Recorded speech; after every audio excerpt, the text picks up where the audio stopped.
Você já sentiu-se triste no dia de hoje? Ou então lembra de algum momento de tristeza, semana passada, mês passado, por exemplo? Consegue também se lembrar de algum momento de alegria nesse meio tempo? Tristeza e alegria são emoções reativas às situações de vida, boas e ruins, obviamente. Mas, apesar disso, a tristeza, por ser uma emoção desagradável, de muito sofrimento, ainda há dúvidas sobre o que é ou não patológico. Eu sou Raquel Góes, psicóloga, e hoje o assunto é depressão. Para início de conversa, depressão não é a mesma coisa que tristeza. Trata-se de uma doença psiquiátrica multifatorial e que tem uma diversidade maior de sintomas. Tristeza é apenas um deles, aquele que é mais visível aos olhos de todos. Então, em toda depressão há tristeza, mas em nem toda tristeza há depressão.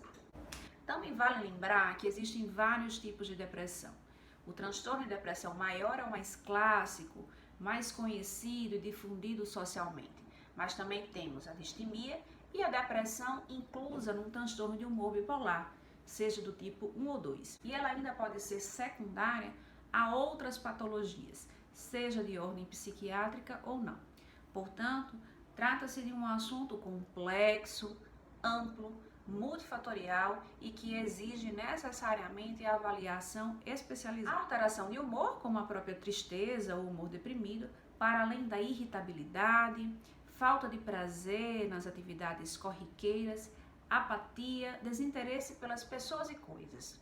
Também há sintomas que chamamos de vegetativos, como a alteração de apetite, seja para mais ou menos, alteração de sono, também para mais ou menos, além de fadiga e indisposição física. Ainda acrescento sintomas cognitivos, como dificuldade de concentração e atenção, além de uma tendência de percepção negativa de si, da vida e do futuro. O depressivo tende a reconhecer, se atentar e memorizar mais os eventos negativos. É como se ele estivesse com uma lente de óculos mais embaçada e que tudo que acontece no dia a dia acaba tendo um sentido negativo. Portanto, a depressão, diferente da tristeza, não é uma reação temporária e espontânea de um evento de vida.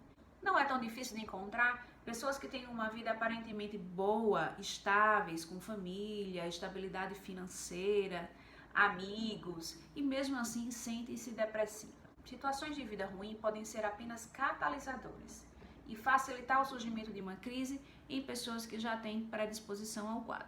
A pandemia e toda a alteração social, de isolamento, de ansiedade, de crise financeira, também podem ser estopim de um novo quadro ou intensificar um já existente. Frases comuns como, às vezes eu tenho vontade de sumir, ou de ser só no mundo, ou não tenho vontade de ver ninguém, às vezes eu tenho vontade apenas de ficar deitada no meu quarto no escuro, ou parece que tem uma bola de chumbo presa nos meus pés que impede de andar. Essas frases ilustram quão complexo é o quadro de depressão que foge à vontade própria de recuperação. Trata-se de uma doença grave, incapacitante, progressiva e que pode até levar ao óbito com um comportamento suicida. Mas o mais importante da nossa conversa de hoje é saber que a depressão, apesar de grave, tem tratamento. E o tratamento é resolutivo, efetivo, mas que necessita de avaliação competente e especializada.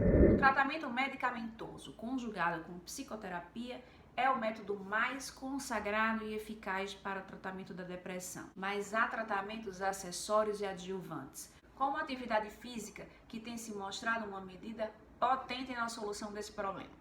Portanto, se há tristeza constante que perdura por mais de 2 semanas, que traz prejuízo para o nosso dia a dia e ainda está agregada a outros sintomas, como alteração de sono, apetite, falta de concentração, irritabilidade, apatia, é o momento de procurar uma atenção especializada e seguir, se necessário, o tratamento específico para o seu caso.